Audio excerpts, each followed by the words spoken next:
Olá, queridos amigos, estamos de volta com o Evangelho segundo o Espiritismo e hoje nós estudaremos o capítulo número 16, Não se pode servir a Deus e a Mamon.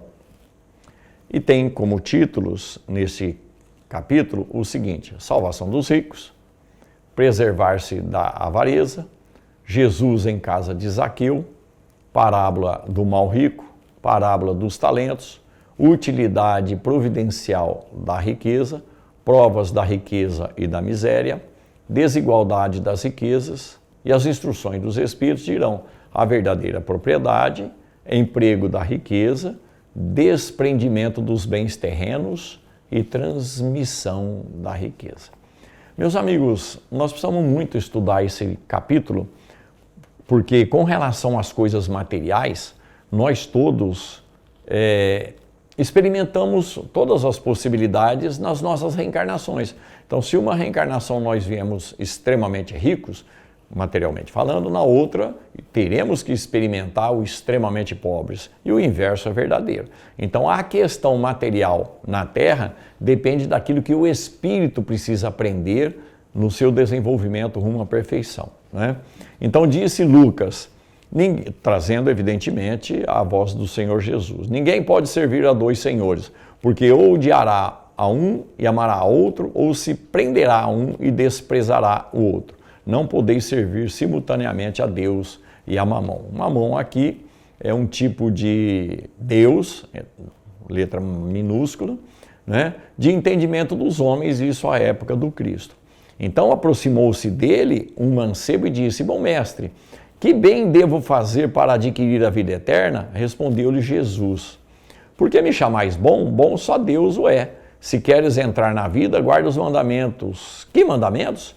Retrucou o mancebo. Disse Jesus: não matarás, não cometerás adultério, não furtarás, não darás testemunho falso, honra teu pai e a tua mãe e ama teu próximo como a ti mesmo. Disse Jesus então para ele: se queres ser perfeito, vai, vende tudo que tens, dá-o aos pobres e terás um tesouro no céu. Depois, vem e segue-me. O que é que o Senhor Jesus está dizendo? Que nós temos que utilizar tudo aquilo que está ao nosso alcance na Terra como oportunidade de aprendizado e desenvolvimento e prática do nosso espírito. Então nós não somos donos da riqueza e também não somos castigados na pobreza. Nós temos as oportunidades de vivência. Às vezes nós somos, entre aspas, obrigados a vir na condição, por exemplo, de fragilidade material, mas em função das nossas necessidades espirituais no desenvolvimento dos nossos valores.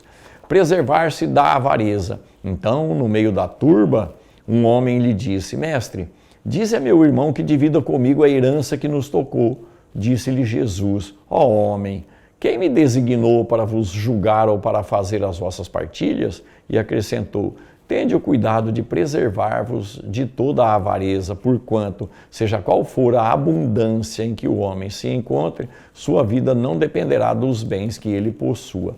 Percebamos do que o Senhor Jesus está falando, do planejamento reencarnatório, pois que se a gente fez mal da riqueza material, valorizou demais as questões materiais, nós obrigatoriamente teremos num planejamento reencarnatório que viver com dificuldade material aqui na Terra.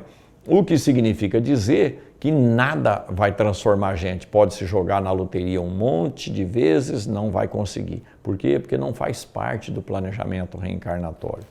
E o Senhor na casa de Zaqueu? Tendo Jesus entrado em Jericó, vamos ler um pedacinho. Passava pela cidade e havia ali um homem chamado Zaqueu. Senhor, dou a metade dos meus bens aos pobres, e se causei dano a alguém, seja no que for, indenizo com 4 tantos. Ao que Jesus lhe disse: esta casa recebeu hoje a salvação, porque também este é filho de Abraão, visto que o Filho do Homem veio para procurar e salvar o que estava perdido. Está no Evangelho de Lucas, capítulo 19. O que mostra muito claramente, meus amigos, o que vale a pena para nós todos, espíritos encarnados, é fazer aquilo que está ao alcance de nós e que nós possamos fazer de coração. Parábola do mal rico é o outro assunto discutido no tema. Havia um homem rico que vestia púrpura e linho e se tratava magnificamente todos os dias. Havia também um pobre chamado Lázaro, deitado à sua porta, todo coberto de úlceras, que muito estimaria poder mitigar a fome com as migalhas que caíam da mesa do rico, mas ninguém lhes dava e os cães lhe vinham lamber as chagas. Então nós percebamos que aqueles que têm riquezas na terra, mas não socorrem a sociedade, não socorrem as pessoas, não está fazendo tudo o que precisava. Vale a pena irmos ao Evangelho, que é o capítulo de Lucas, 16, ler tudo isso. Mas está também nesse capítulo 16 do Evangelho segundo o Espiritismo.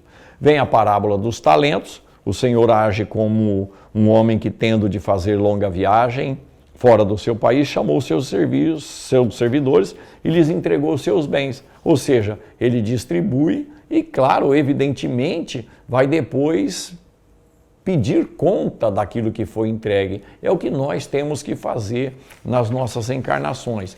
Nós viemos para a encarnação com uma determinada tarefa e temos que prestar conta. Vale a pena, portanto, estudarmos o arrependimento no campo da mente e do espírito, das questões 990 até 1002 do Livro dos Espíritos, porque se nós já conhecemos um pouco do arrependimento aqui na Terra, o verdadeiro arrependimento para o espírito normalmente se dá com todas as suas forças no mundo espiritual, quando nós já voltamos e não tem jeito de voltar a corrigir, né?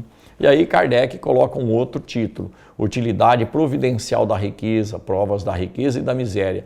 Se a riqueza houvesse de constituir obstáculo absoluto à salvação dos que a possuem, conforme se poderia inferir de certas palavras de Jesus, interpretadas segundo a letra e não segundo o Espírito, Deus, que a concede, teria posto nas mãos de alguns um instrumento de perdição. Pois é.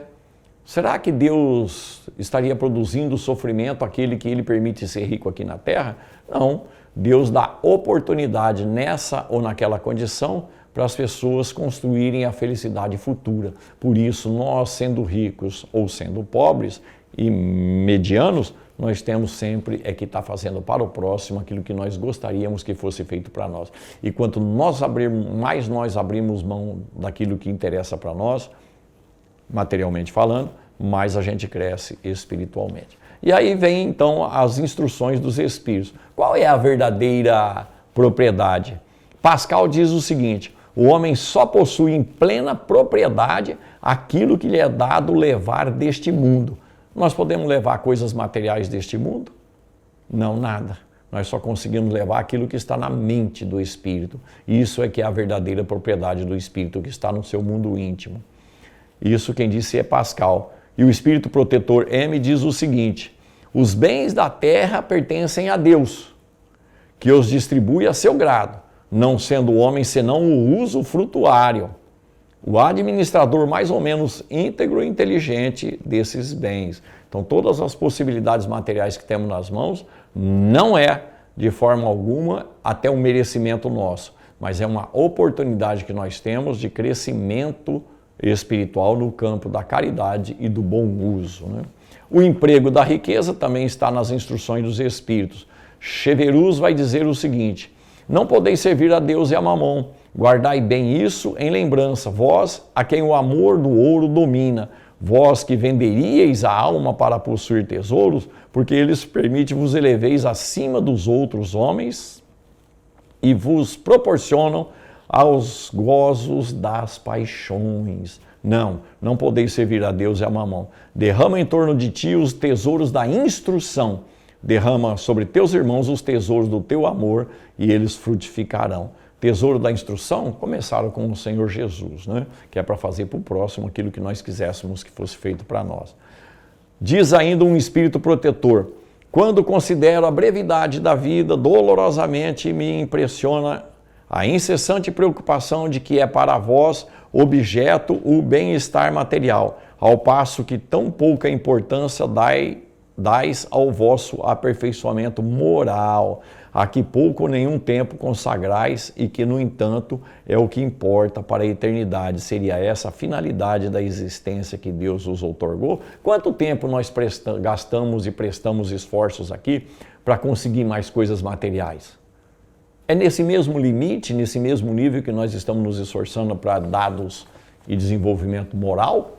É isso que um espírito protetor está dizendo, né? E nós precisamos prestar muita atenção nisso. Fenelon vai dizer o seguinte: sendo um homem o depositário, então tudo aquilo que está em nossas mãos é depósito feito pela divindade, o administrador dos bens que Deus lhe pôs nas mãos, contas severas lhe serão pedidas do emprego que lhes haja ele dado, em virtude do seu livre-arbítrio. É preciso pensar nisso então, meus amigos. Não reclamar do que falta e quando estivermos sobrando, verificar quem está precisando, né? Desprendimento dos bens terrenos. Venham, meus irmãos, diz Lacordaire, meus amigos, trazer-vos o meu óbolo, a fim de vos ajudar a avançar desassombradamente pela senda do aperfeiçoamento em que entraste. Nós nos devemos uns aos outros, somente pela união sincera e fraternal entre os espíritos e os encarnados será possível a regeneração. Se não sabeis restituir, não tendes o direito de pedir. E lembrai-vos de que aquele que dá aos pobres salda a dívida que contraiu com Deus. Lacordaire. E por último, São Luís diz o seguinte: o princípio segundo o qual ele é apenas depositário da fortuna de que Deus lhe permite gozar durante a vida, tira ao homem o direito de transmiti-la aos seus descendentes?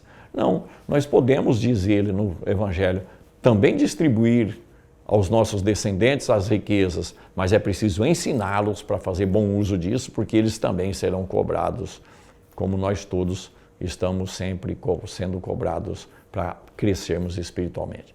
Pensemos nisso e sigamos para um próximo capítulo, aprendendo mais e mais daquilo que o Senhor Jesus veio nos ensinar, e a doutrina também.